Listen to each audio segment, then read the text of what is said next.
You're now listening to Let the Jameson Sink In with your hosts, Violet and Pav, where we discuss your anonymous perspectives and tea on real life topics from relationships, sex, politics, celebrity gossip, and everything in between.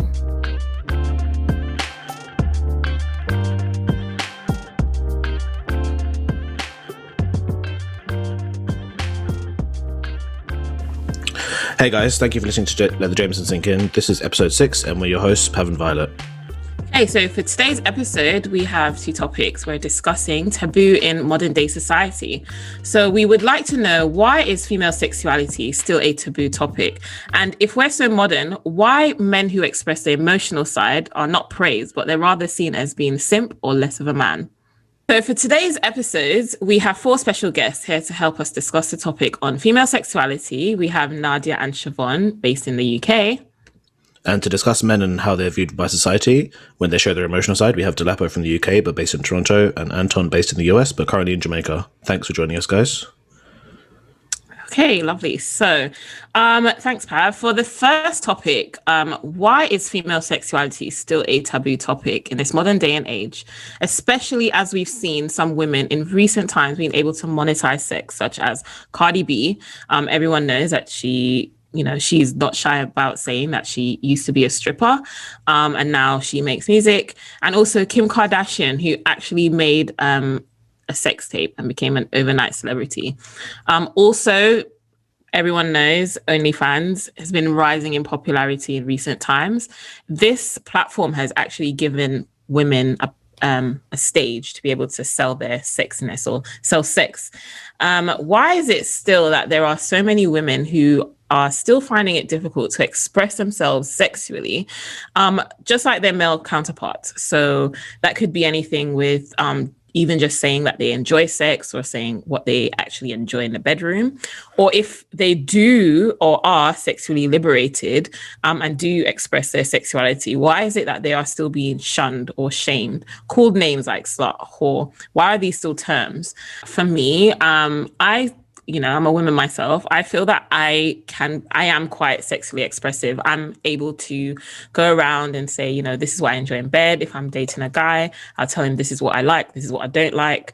But I do have female friends, or I do know females who are still ashamed or shy to say things like that. I even remember having a conversation with a friend of mine who says that if she has terrible sex, she would never tell the guy that he was bad. She would just fake an orgasm so you can get off her. And I'm like, that's the worst thing you can actually do, like, because you're enabling this guy. Yeah. No one learns if the truth is not spoken about. I think there's quite a few different responses or answers or thoughts with to do with that. So I think first, I think it's really difficult to express what you want sexually if maybe you're not 100% sure about what it is that you want sexually, what you enjoy, how you enjoy things. Sometimes things just happen, but you're not able to recreate that yourself. So, it's kind of hard to communicate that to someone if you don't feel confident with that yourself. And that really is about taking time to, I'm a big advocate for masturbation, but taking time to know yourself and feeling confident with yourself. But as well, I think for me, and probably like you as well, the social circles that I move in, my friends are quite liberal. I come from a family of all women. I've personally made sure to curate my social feeds to make sure that it's showing really sex positive, body positive people and platforms where conversations like this are not taboo. It's actually just part of and I know for me, I'm maybe a unique case because I talk about sex for a living, so it's very natural to me. But I think for just that average woman, and I use that word very loosely, I think maybe not being able to speak about it with their friends, fear of being shamed for things that they do like.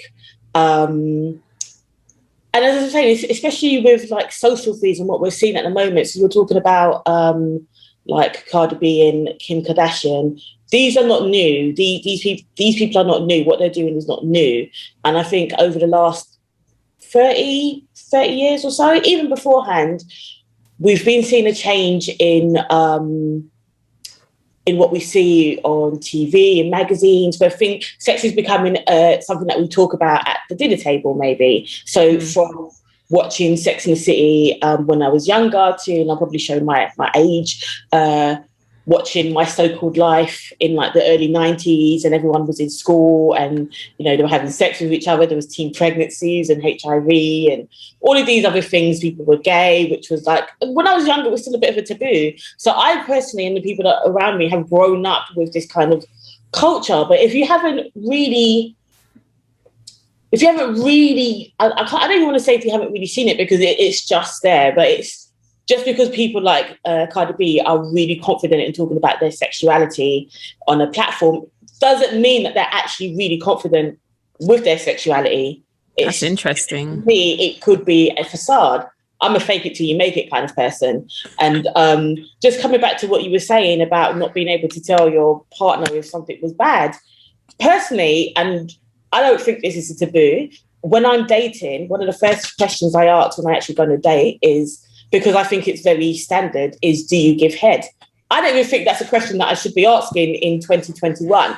But for me personally, if someone is not prepared to do that or still finds it an issue, we don't really have much to talk about. I can't see it going any further, because if you find that an issue, you're going to find lots of other things to issue. And to me, we're just not. Nadia, you're better than me, because you wait till the first date. I ask the question up front because I don't want to waste my time. No, you're right. You're absolutely right. I was just trying to be polite. You're right. Ask it straight away, because there's no point wasting your time. And for me, life is too short to be having like bad sex. Like, yeah, you can communicate if something is not working for you in a way that is not shaming the other person or criticizing. If we lead with compassion and kindness, it can always be like, look, babe, let me show you what I like, or, you know, maybe this didn't really work for me. Maybe if we try it this way, or, you know, have you seen this? Let's talk about like doing this. What do you like? Maybe there's something that you're like, I'm doing that maybe you don't like. So having an open conversation where it's back and forth. I think sometimes when we see things like people like Cardi B, and I don't even want to keep using it as an example, but when we see people sometimes being so open about their sexuality, it can be quite intimidating if you're not that person. And there might be this expectation that you should just be talking about it. So I can understand where there might be a little bit of fear there. That's interesting. I really like that point. And I can see the guys with all these facials, and I'm coming to you. But Siobhan, what do you think about women expressing their sexuality? Okay, hi guys, I'm Siobhan. I am a youth worker. And okay, what do I think? Generally, I don't really care if a woman wants to express herself, or if a woman wants to be like, as Nadia said, the Cardi B's or the Kim Kardashians or even the superheads in life, because she is very explicit. But I would say for me, growing up, I've only just now at the age of 31 started feeling comfortable with expressing myself and saying what I like from what I don't like. I don't know whether that's because I'm in a relationship that I feel comfortable in, where I'm able to express that and talk to my partner about what I like and what he likes. And we both come into a medium to try and fulfill each other's needs, because I know that in previous relationships, that would have never been spoken about. Like, I would have shied away from the topic, but I'm not sure if he shied away from the topic because of me, or he just didn't really care about it. And I don't know, as I've gotten older, I don't really feel scared to talk up about sexual things or say what I like sexually. Even of recent, me, my mom and my sister, we have conversations about this, and that would have never happened once upon a time ago. And I don't know if it's because my mom's in a better space in her life now, and my sister's probably in a better space now because she's in a better relationship where she feels like she can talk and express herself. But for me, I would say being comfortable within yourself and your partner is a first thing, because my partner makes me feel, he makes me feel good about myself. He makes me feel sexy. He makes me feel like he likes what he sees, that he doesn't nag or always telling me, oh, you need to do this, or I don't like this, or you're too skinny, you need to put on weight, or you're too fat, you need to put on weight, because they may be saying things like that and thinking that they're helping you, but then that's going to knock your confidence in the bed, because when you're there having sex with them, in your head, you're going to be thinking, oh, he said my belly's too fat. I don't want to do that position because then it's going to highlight that area a bit too much and I don't want to put him off. And then it just puts your game off. And then it then becomes just sex and you're not enjoying it. You're just doing it just to please him because he wants it. Because in your head, you're thinking about all these things that he's probably nagged about you a couple of days ago, where he's nagged you about it and forgotten about it. But then it's on your head subconsciously. And then you're there trying to figure out what you're going to eat less to try and change whatever he's moaned about, or what you're going to do to try and fix it. No, I think that's really interesting. That's a good point. You know, I've never ever thought about that.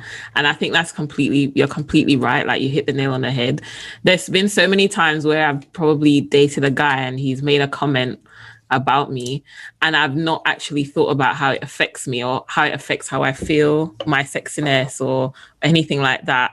I think that's a really interesting point. And also, I do think that we're now becoming more open as a society, and I can see where families are now becoming more open about speaking about sex and things like that. I think sex education is really important, but unfortunately I know, like, our parents didn't get sex education. No. And I didn't get sex education. I had to go out and learn it for myself, and for me it was just, I just had a terrible experiences up until one point where I had one good experience with one guy and I was like, oh, this is what sex is supposed to be like. Because I remember when I was like my early 20s to mid 20s, I probably only started having good sex a couple years ago. I'm not even gonna lie.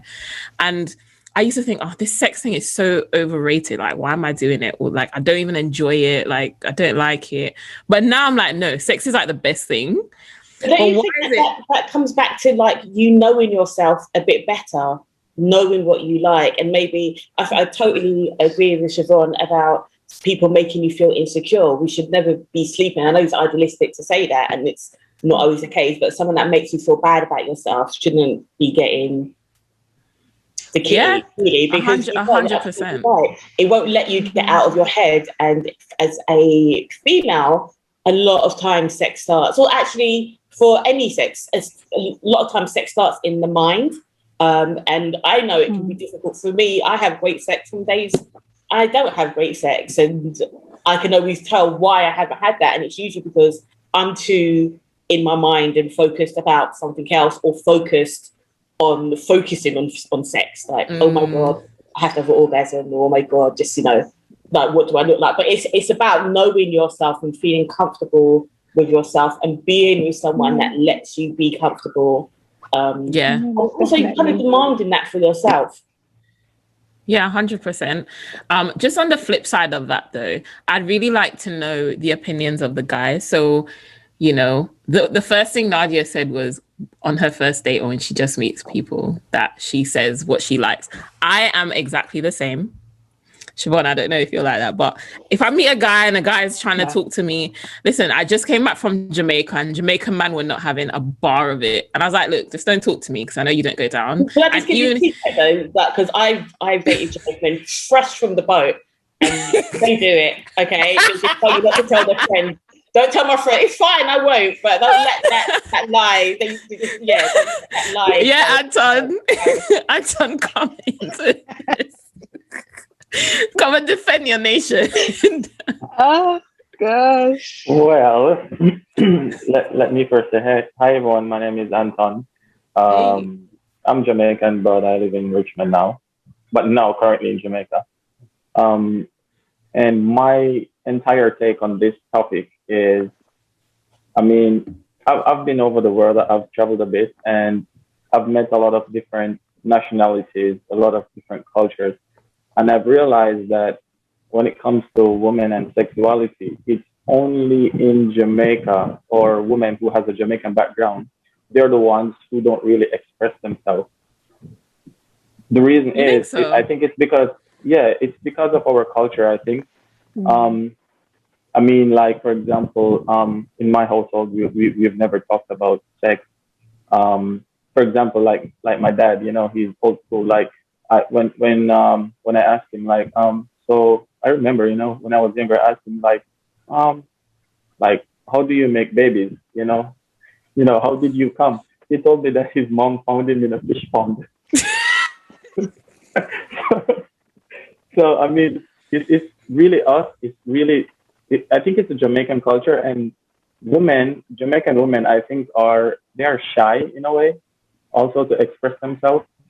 I don't know why, but I've noticed it. And I would say maybe it's because they are scared of what the man's reaction is going to be. I wouldn't say they're shy. I think they're probably scared to talk out, because certain things they probably want, they know their man or whoever they're dealing with is going to shut it down, and it's embarrassing, and you don't want to feel that embarrassment. So instead of me feeling embarrassed, I'm just going to keep it to myself and not say nothing and just go along with the flow. And I think a lot of Jamaican women do that because they don't like embarrassment. And then you don't want your man to embarrass you, I guess, and then you feel like shit.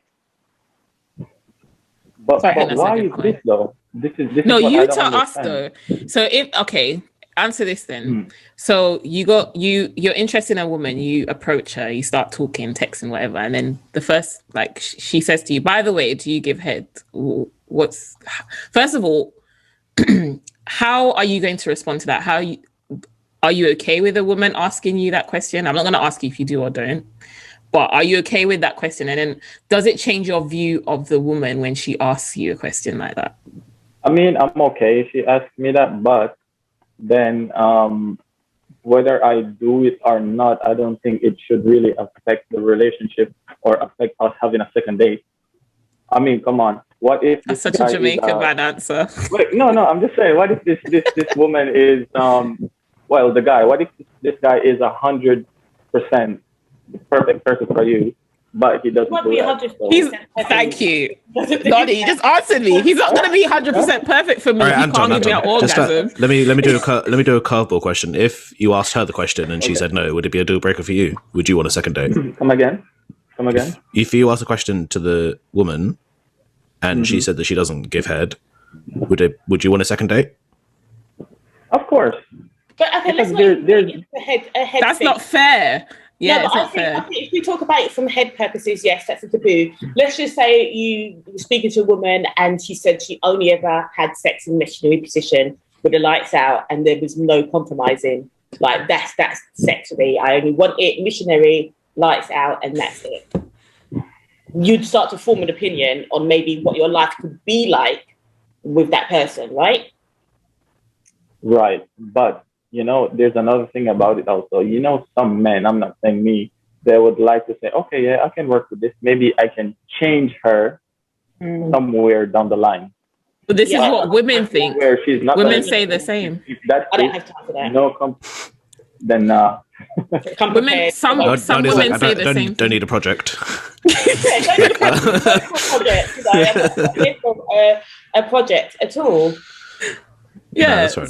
Because some women say that. They're like, oh, well, they say they don't give head now, but maybe they'll give head later on. But that, even if they do it, they don't do it properly. They do it like begrudgingly. They're like, and then I'm just like, if a guy does that to me, I'm like, get the fuck off. I'm kicking him off. But don't you think that comes I'm going to make that the thumbnail, by the way.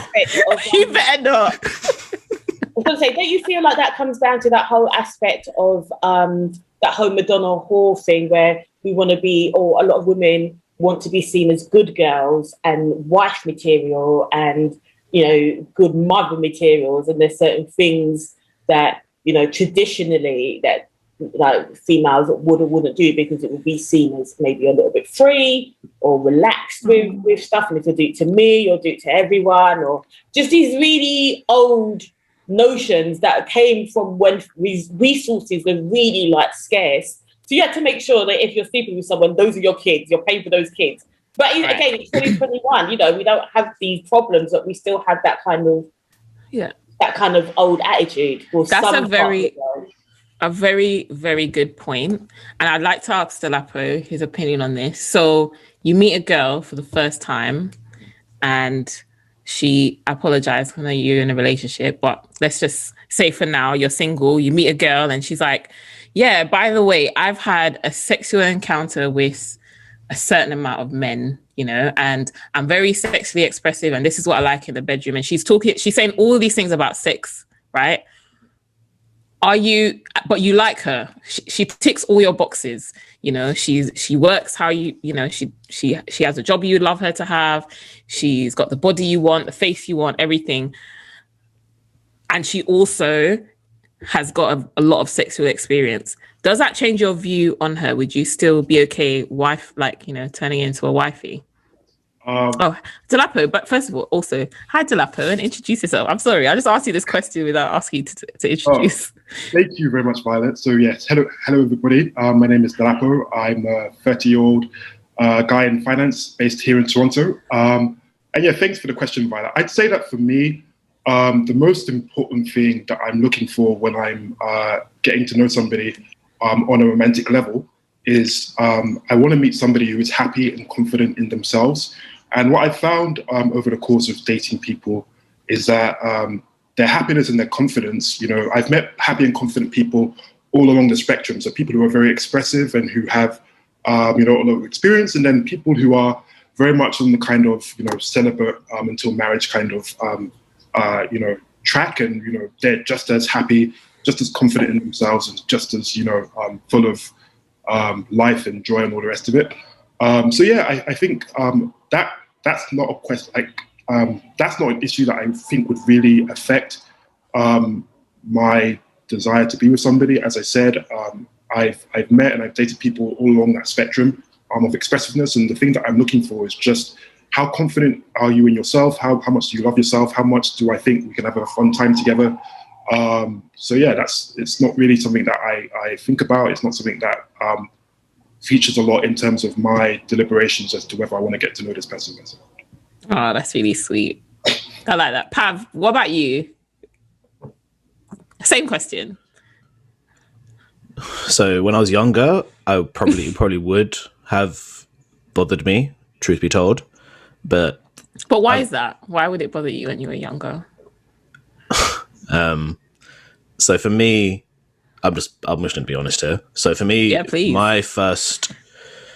When I lost my virginity, I lost it to someone who was more sexually expressive, and she'd been with a lot of guys and whatever, but she kind of pressured me into doing it. And I think it's kind of, I guess, trauma, for lack of another word, in that regard. Like, it kind of takes me, not that I didn't want to have sex, but I wanted to take my time with it. Do you know what I mean?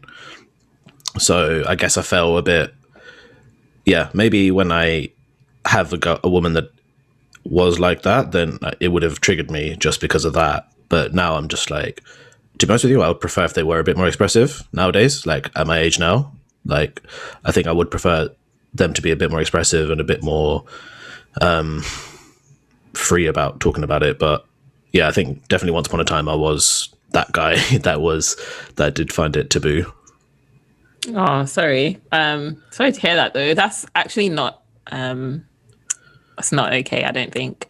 Because if it was the other way around, it wouldn't be okay. So it's still not okay this way. I teach about that, and I'm not going to go into it because it's not the whole topic, but coming back to this and kind of what you said, it comes down to gender stereotypes as well, where we just assume certain things about, we live in a heteronormative society, so we assume that everybody, first of all, cisgendered and heterosexual, and that the stereotype is that men will always want to have sex, but you never, you can't sexually assault a man because they're always going to be ready, or, women should be or are more coy and are expected to not be as expressive with our sexual desire because it's just not what women do and it's not attractive to men, and vice versa. And it's a real problem. I think we get down to the core of this conversation, it is about gender expectations and the problem with being heteronormative or living in a heteronormative society. Yeah, actually, just for the benefit of us all, could you just explain what being cisgender is and heteronormative as well? Yeah, so someone who's cisgendered is someone who identifies with the sex characteristics they were born with. So they're born with maybe a vulva, boobs, estrogen, hormone, female hormones, and they identify as female, and someone who's born with penis or identifies male. But because, for example, I'm a cisgendered woman, then the expectation or the assumption is that I'll be attracted to a man. And we know that there are many more genders because of people who are trans, there's people who are intersex, and all these other things, people who are non-binary. So that excludes a lot of people anyway.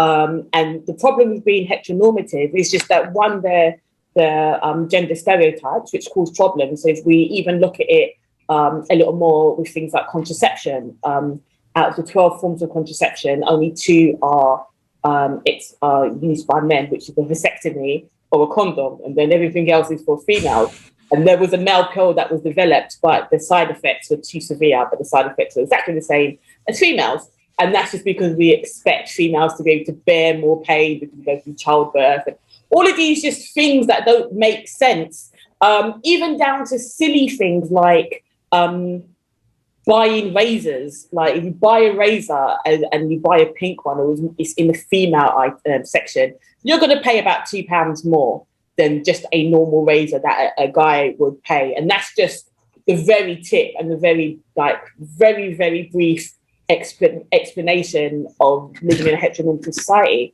But that, like we're talking about, why is it taboo? Like the other subject we're talking about male sensitivity, that falls underneath that, because we have an expectation that if you are male identifying, that you should be strong and non-emotionless, and the person that you're the savior, whereas the female are the ones that show emotion and express it more. So if a man is not doing what the ideal is, then obviously they're being more like a female. It's just so it makes wrong. No sense. But it's just what it is, and it's, if we don't talk about it, then, and you don't understand it, then it's just allowing it to happen more and more.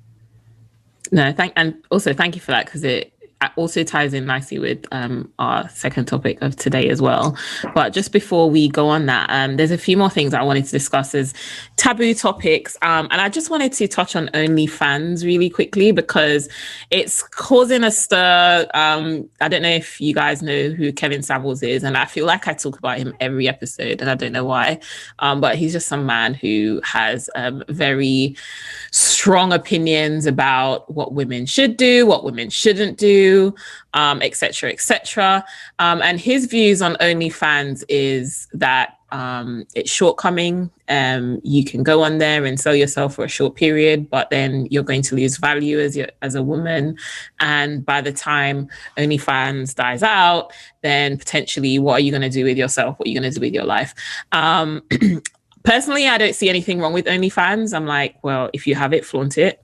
I personally don't think I have anything for anyone to want to buy, and that's the only reason why I'm not on there. But if I did, why not? Why can't I be on there? And I just want to know what your opinions are. I'm not saying that anyone should, but is it fair that people are looking at anyone who goes on OnlyFans? Obviously, it's mostly women who are on OnlyFans. And most of the audience is men buying this media. Why is it okay for you then to consume and buy this media, but then you look and shun the woman differently? You wouldn't want to, put her in a good, like, she's being entrepreneurial. So what is the actual issue with OnlyFans? I think it's quite contradictory. Nadia, what is your... So, first of all, Kevin Samuels, can't stand him. You're not even going to get into that topic. I haven't met anyone who likes him yet, and I feel like we need to have this alternative view on the episode one. Someone who's like, normativity, right there. This is gender stereotype.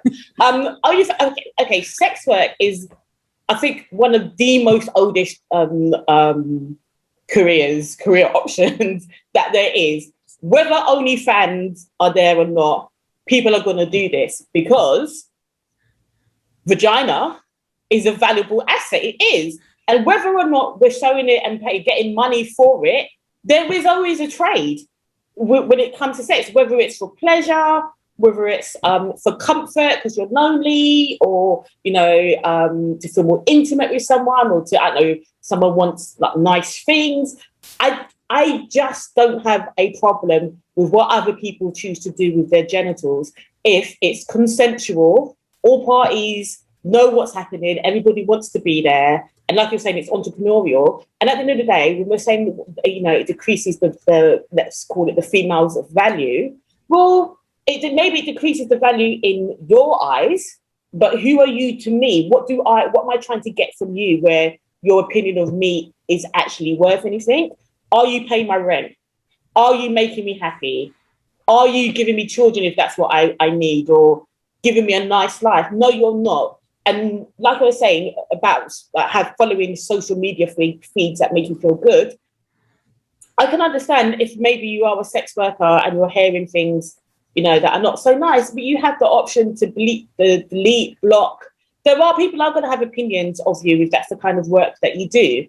You may even have opinions about yourself in a few years. But me personally, like you, I don't feel like I've got anything that anybody wants to see. Or maybe I do, I just don't have the body confidence to do it. I think that's probably what it is. I don't have the body confidence to do it. But I don't think it decreases value. All it does is just what was hidden is now unhidden. So if somebody values you on the fact that they're the only one that gets to see your body or like experience you sexually, and they don't have that for you anymore, then that value has definitely gone. But like a lot of you guys were saying, if your main thing for looking at a relationship with someone is if they're happy, if they're confident, secure in themselves, if they make you happy and confident, it shouldn't matter.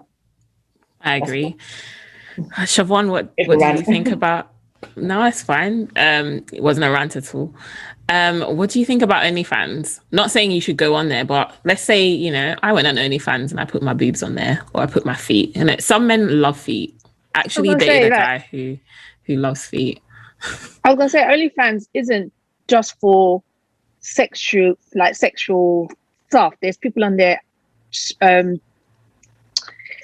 videos, taking pictures of their feet, like getting their feet manicured, and men that are signing up to see pictures of their feet manicured and their nails matching. And it's just like, okay. Like, at first I thought OnlyFans was a sexual thing. I don't really care if people want to do whatever floats your boat. If you see a gap in the market to make money, then hey, go for it. The most I will say is invest your money wisely, because all good things do eventually come to an end.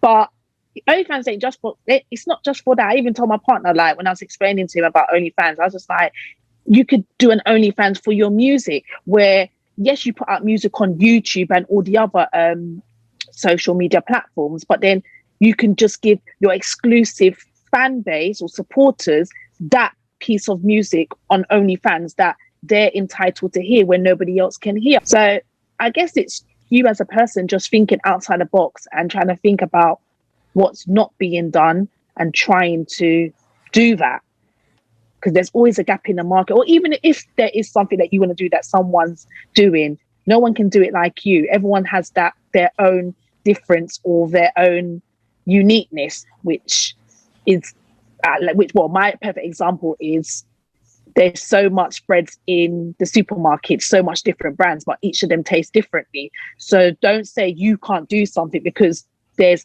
hundreds of other people doing it. You yourself have your own uniqueness. So just think about what the gap in the market is from the selling that's happening already, and see how you can do the same thing but make it differently to the ones that's already out there trying to do it. That's a good point. It's, you know, who do you want to have access to your content, or how much do you want people to pay to see that? But also sexuality does come into it. And is it different for someone who goes on there, for example, and shows pictures of their feet or wants to sell their music, or someone who wants to show pictures of their boobs and bum? What if they have an amazing bum? What if they have amazing boobs? And let's say selling your sexiness and selling your fetish, like your feet, or selling your music, should they be in different categories? Is my question. And should a woman be viewed differently if she does want to sell her sex or sell her views? And I really want to hear the males' opinions on this. Like, what do you guys think? Pav, you look like you want to say something. I would say they shouldn't be judged, but I feel like a lot of this, especially for us, I think culturally it's just a very, like, going back to the whole like taboo thing. Like, obviously for me personally in my household, like, sex was never, because religiously I'm Hindu, and like obviously they talk about no sex before marriage, and stuff like that. And generally, and I guess in Tamil society, it's like you're looked at as like, for women especially, it's like you're looked at as like tarnished, I guess. Is that? Oh wow. Yeah. Tarnished. Yeah, for lack of another word, I guess. But yeah, it's just one of those things that, like, I guess not just in family circles, but even in society, like, they'll get slut shamed, they'll get everything. Like, I've heard all sorts, and it's not right at all. Because I think, like you said, like Nadia said, it's 2021. We shouldn't have to like be thinking like this. Do you know what I mean? So I don't think it should be a problem, but unfortunately it is. And I guess it's just trying to find the root cause and try and change people's sort of perception on it. And hopefully this episode gives people a different perspective and educates them. I mean, I'm hoping so. This is what I'm hoping, that we can have some kind of education here, and people will be more honest and open about themselves, and will be more honest and okay with other people being the way that they are. Everyone's different at the end of the day. Can I just say really quickly before we move on, to what you both said?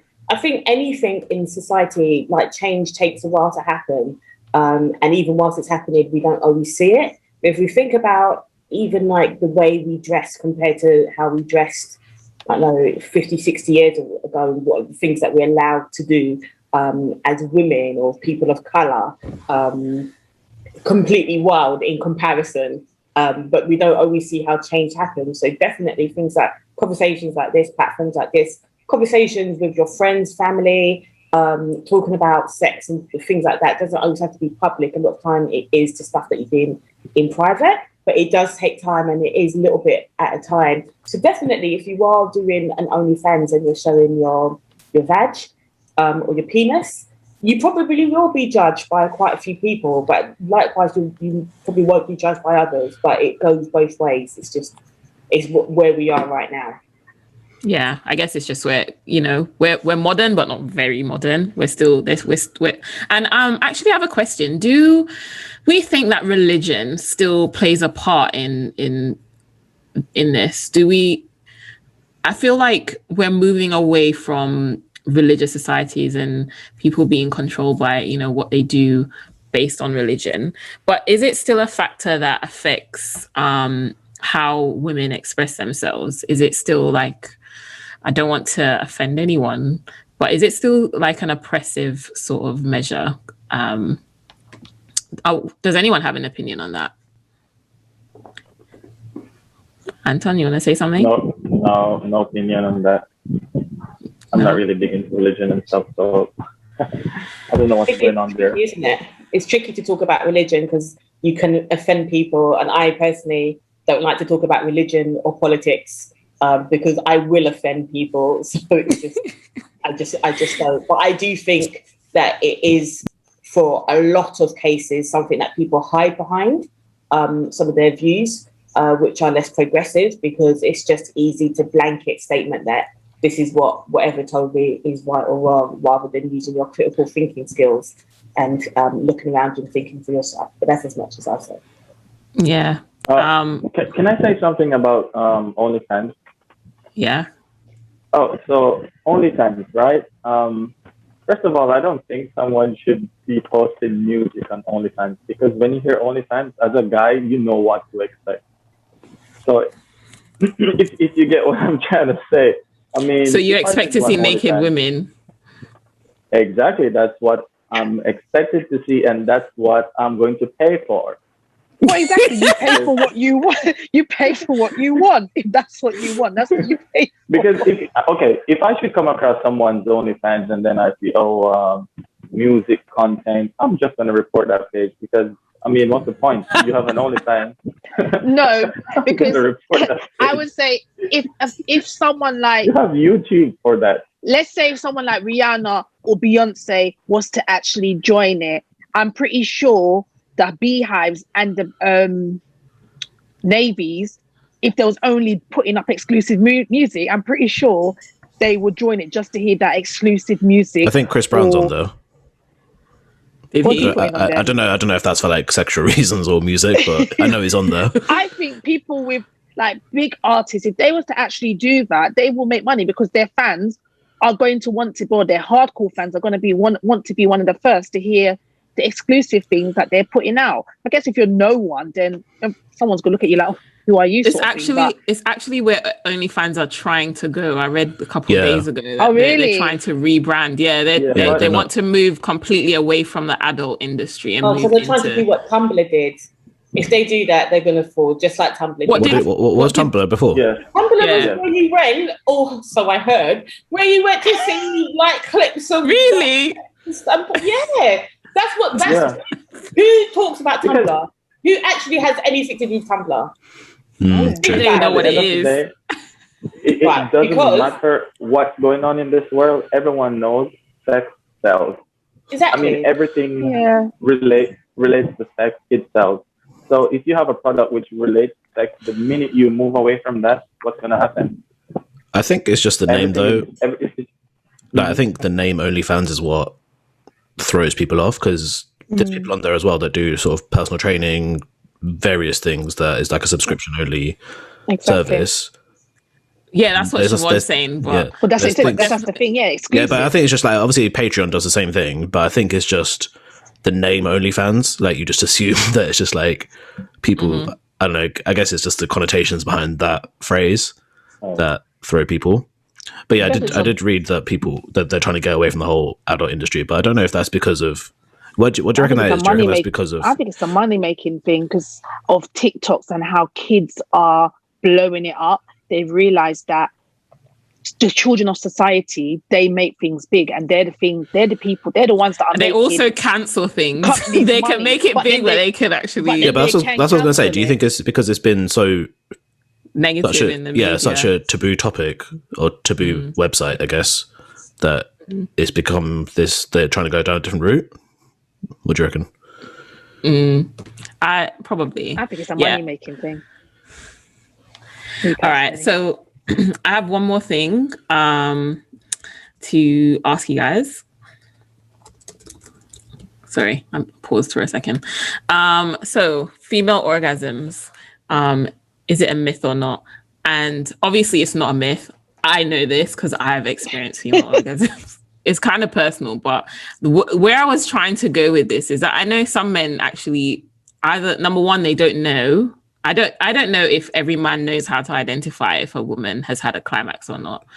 And I don't know if every man tries or makes sure that she does reach climax, especially if she isn't the type to be sexually expressive. You know, back on the taboo topic, if she's a type of person to not be confident in expressing what she likes, I don't believe that all guys out there are trying to, you know, ask, do you like this? Do you like that? Is there anything I can do to make you feel more comfortable? I do think, and I'm talking from experience, little guys just go in there, get what they want. And it's not hard to make a guy come, obviously. We know that. It's very difficult to make a woman come, and a lot of men don't put the work in. So, you know, what are your thoughts on that? Okay, so it's definitely not a myth. Regarding the whole pee thing, I don't know where that came from, so that's just, might need to go back to med school, to be honest, but no, I'm joking. But do you know, it'd be funny if he's not, I don't think he's ever listened to my podcast. Can you imagine if he listens? Yeah, this is the one episode he listens to it. He's just like, we're going to listen to this again. No, not that. It will actually come from me. How dare you? Okay, so me personally, I'm not someone that just goes in and just assumes that I know what I'm doing, because obviously everyone's different. Every they like different things. So I'm not just going to go with like just one formula and be like, okay, cool, this is going to work for everyone. It's because it doesn't, right? So to answer your question about that, I do sort of ask questions and I try and get them to tell me. And then I've had women that are not as sexually expressive, but then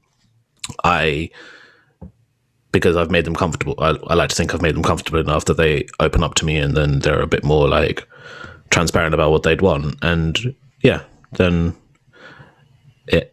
I think it makes it better, because obviously, like Anton said, me personally, I get pleasure out of pleasuring the person I'm with. Do you know what I mean? So that's why I'm not the kind of person that's just like, okay, cool, I've come, cool, I've got mine, see you later. That's not me.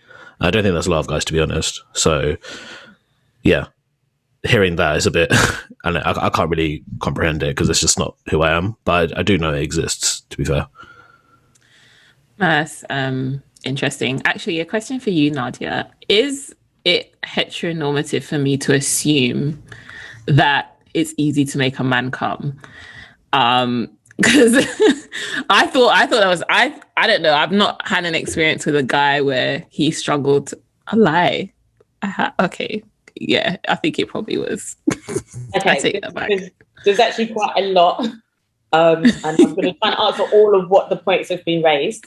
So just briefly on the question asking the fellas on the call about do you make a woman come, I'm the biggest advocate for the fact that we are responsible for ourselves. I do not hold this whole a man has to make you come. Like, you need to be able to make yourself come. You need to be able to get yourself into the right frame of mind. It's not someone else's responsibility. I think as well, we need to, in general, especially if you have a vulva, a vagina, sex is not just about penis and vagina. And it is quite a heteronormative thing to assume that it's easy to make a man come. So in the heteronormative sense of the word, sex starts when the man is penetrating the woman, and sex ends when the man has ejaculated, and everyone's happy. Also, we're told it's what it is. But there's so many assumptions with making a man come, just like with making a woman come. Maybe you're just not it. Maybe they have things in the mind, just like you. You are not responsible for making someone else come. What you are responsible for is just making sure that there's always a nice vibe. You're able to communicate with each other about what you want, what you don't like, what you don't want, what you want to try. All of these things, you're responsible for, both of you responsible, or for whoever, how many people you're sleeping with, creating a vibe that allows you to have an orgasm or to talk about it. With the whole, is the orgasm a myth? What's pee and squirting? In general, it doesn't surprise me that your doctor friend said that, because when we think about female bodies, this so much is under researched and under looked at. In general, a lot of times, even when it comes down to period pain, there's like not a lot of knowledge on it. So it's just assumed that, it can't be that bad. But we know that there are people who really struggle with that. So when it comes to squirting and ejaculation are two different things. So ejaculate comes from the skin gland, which is inside the vagina. And that's when there's a lot of like white liquid, cloudy liquid that comes out. Whereas squirting is what comes out your urethra, and it's not pee. It does have traces of pee in it because it comes out of the same tract of your urethra, but it's a completely different substance. And I know this because I interviewed on an old podcast a world record-breaking squirter who squirted 1.25 litres in like 20 seconds. And we had the whole talk about squirting and stuff like that. But there's just the assumption, like, the whole thing about trying to make you squirt or trying to make you come. Because we see things all over the place, this person's squirting. Like when we used to watch Sex and the City, Samantha would do all these mad antics, or, they had the rabbit vibrator, which became really popular because they've just put it out there. And now this whole squirting thing is the thing that everyone's trying to get someone to have or trying to achieve. But a lot of people who do actually squirt do say that that's not the be all or end all. That's not actually the orgasm. It's like on the way to an orgasm that might happen. And it's usually like a reaction, like a knee jerk. The doctor tapped your knee, you jerk it because it's just what happens. But there's this unrealistic expectation that that we should be having these great orgasms all the time. sometimes I had an orgasm and it was like, okay, yeah, it happened. And sometimes I have an orgasm, it's like, what the fuck just I went into like the 10th dimension. That was, I feel like one with everything. The religion that I don't believe in, I believe in everything. But there is this expectation that we should all be coming, that men should be trying to make their women come, and if they don't, if the woman doesn't come, it's a problem with the man. He's not doing what he should be doing. But actually, like we were talking about, like sometimes you might not even know what it is that you like. You might just be too focused on something else. Sometimes it just doesn't happen. So it is the whole thing is very heteronormative. But because there's so little research, medical research out there about female bodies, female sexuality, it's a difficult area to really medically say X, Y, and Z. But again, this is why we have so many sex educators, because education, especially when it comes to sex, should be more centered, more than just, STIs and contraception. There's so much more to it than just that. So the conversation needs to kind of broaden up a bit. And I've kind of gone on another little rant, so I'm going to mute myself. No, not at all. And do you know what? I think we need more. Like I need friends like you. I think that we need more women, more men like who can speak the truth about sex. I think sex education is very important. I do think it should not be a taboo topic anymore, because you end up in situations where you might end up with a partner and you're not happy, either because you don't know how to say what you like, what you don't like, because it's a taboo topic, or like you said, you don't even know yourself because it's so taboo to you. You don't even want to explore your own body yourself.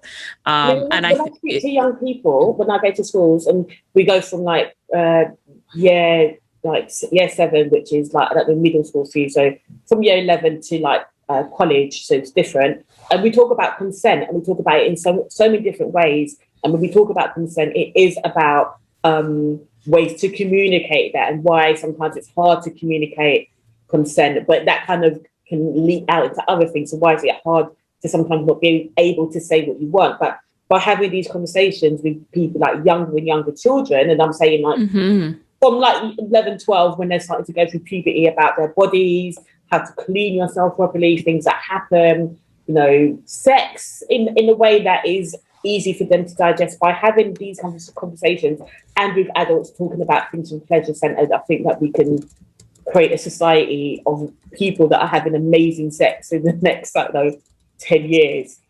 But we don't have to be having amazing sex to be having amazing sex. Sex can be whatever you define it, or however you define it. It doesn't always have to be groundbreaking. It's true.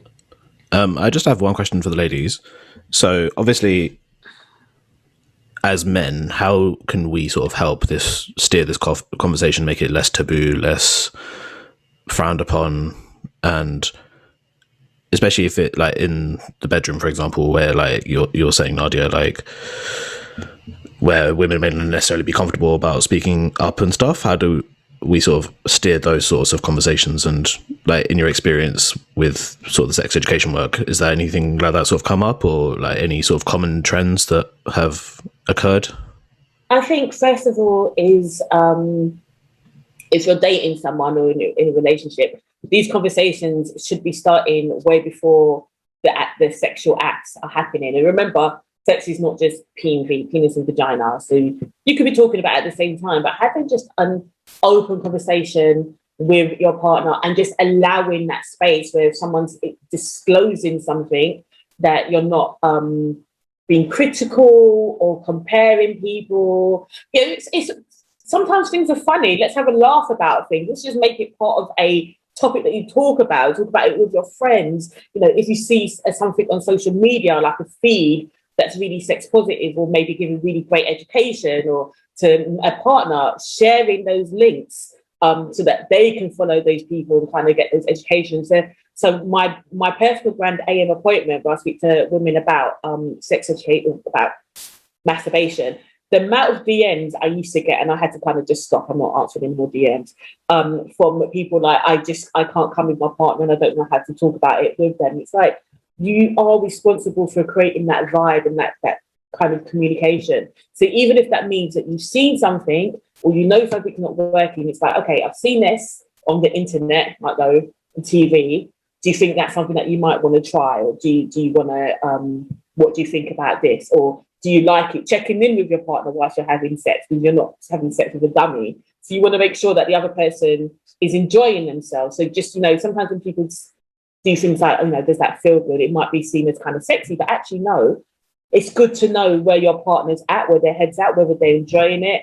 What do you want to do next? What do you want to try? And just allowing someone the opportunity and the space to talk about what they do or don't want in a sexual way.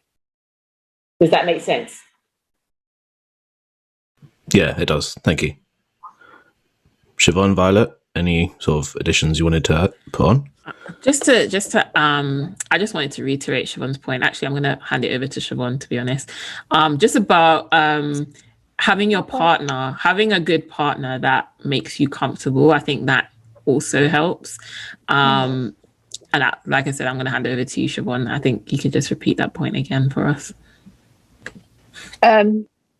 Just having a partner that makes you feel comfortable and asking you. I even think communicating during sex is a big thing too. So if he's doing something, asking you, do you like it? Is it too hard? Is it too light? Communicating yes or no, or I think you should do this more. I think that works too. They always say communication is the key. And I think even sometimes communicating during sexual intercourse is something that some people need to do. But I guess it all depends on you and how comfortable you are with your partner. If your partner wants to even talk about certain things, because some people just want to fuck and not hear no bloody talking, or I want this or I want that. They just want to hear moans and groans, where sometimes you feel like no, you need to do this or you need to do that. Like, I'm not feeling nothing, or I don't like how that feels. Can you? But I guess, I don't know. Like Violet says, it comes to how comfortable you are with your partner, and if you can express yourself to them without them taking offense to what you're saying and just trying to pleasure you and you trying to pleasure them without no one feeling embarrassed, ashamed, or offended. Yeah, definitely. Thank you for that point. In conclusion, we are living in modern times, and we are actually progressing further away from social taboos that were deemed unacceptable by generations before us. Cisgender women expressing their sexuality is less of a taboo subject. More and more women are coming out of their shell, and we're here for it. We are the future, the trendsetters, and we are the change we want to see in the world. No, it's not perfect yet, and yes, there's still a long way to go because change is always slow, but as you've heard from us today, the heteronormative narrative that says women should be modest or that it's only okay for men to be hypersexual is running dormant. In other words, get it, girl. To send in your anonymous responses to the weekly dilemma and to get a preview of the next episode's topics, follow us at letthejameson.podcast on all platforms. We're your hosts, Pab and Violet. Thank you for listening. Always drink and share responsibly.